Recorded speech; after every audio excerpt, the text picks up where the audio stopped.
In the summer of 1962, Maplewood was a quaint town nestled at the foot of the Smoky Mountains, where the scent of blooming flowers mingled with the laughter of children. An average family lived comfortably in a modest home, their lives woven together by the simple joys of everyday existence. On one such day, a mother stood in her kitchen, stirring a pot of stew, while her 6-year-old twins, Lily and Ben, played in the backyard. Their joyful giggles echoed against the backdrop of the dense forest that bordered their home, a sanctuary of innocence and delight. But in an instant, the laughter ceased. The twins vanished, leaving behind their toys scattered across the grass, a stark contrast to the vibrant life that had filled the yard moments before. Max, the family's loyal German shepherd, lay trembling by the back door, sensing the unease that had suddenly enveloped the house. Within 10 minutes, the police were notified. What followed was a massive search operation, the likes of which Maplewood had never seen. Officers combed through the woods, calling out the twins' names, while volunteers from the community joined the effort, their faces etched with worry. Yet, despite their best efforts, no trace of Lily and Ben was found. Clues popped up sporadically, and the occasional phone call reported sightings of twins in another state. Each lead was investigated thoroughly, but none yielded any answers. As days turned into weeks, and weeks into years, the twins became ghosts in the town's memory. Theories flourished like weeds. Some whispered of alien abductions, while others speculated about wild animal attacks. Rumors swirled around the father's supposed gambling debts and the teenage daughter's scandalous relationship with a sheriff's deputy who had resigned abruptly. There were bears and mountain lions in the forest, but there were also humans that prowled around in shadows. Many times, the mother claimed she heard her twins' voices far away in the forest, calling out for help. Again and again, the forest was searched, but without a trace. The mother, once vibrant and full of life, fell into a deep well of despair. Each day was a struggle, her only companions the shadows of her lost children and the bottom of a bottle.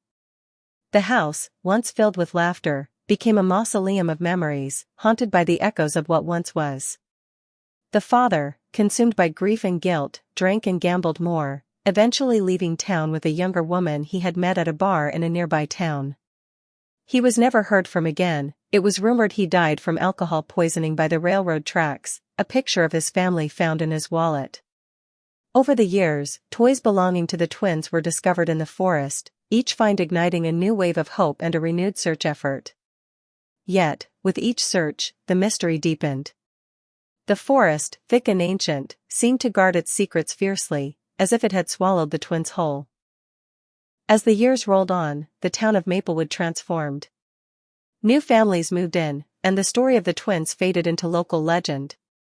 But for the mother, the pain never dulled. She often stood at the edge of the forest, staring into the depths of the trees, wondering if they held the answers she so desperately sought. One fateful evening, as twilight descended and the air turned cool, she ventured deeper into the woods than she ever had before. The trees loomed like sentinels, their branches whispering secrets in the wind. With each step, the memories of her children flooded her mind, Lily's laughter, Ben's mischievous grin.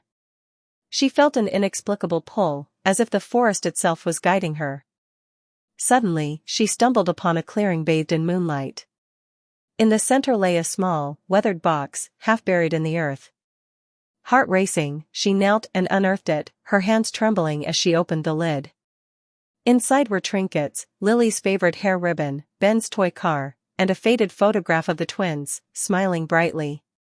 Tears streamed down her face as she realized these were the very items she had thought lost forever. But alongside the trinkets was a note, written in a child's scrawl, "We're safe, Mommy. We're playing hide and seek. Don't worry." The words sent a shiver down her spine, a mixture of hope and dread. Were they truly alive? Was this a cruel joke played by the forest, or a sign that they were still out there, waiting to be found? As she clutched the box to her chest, the forest seemed to come alive around her, the whispers growing louder. It was as if the trees were urging her to continue searching, to unravel the mystery that had haunted her for so long.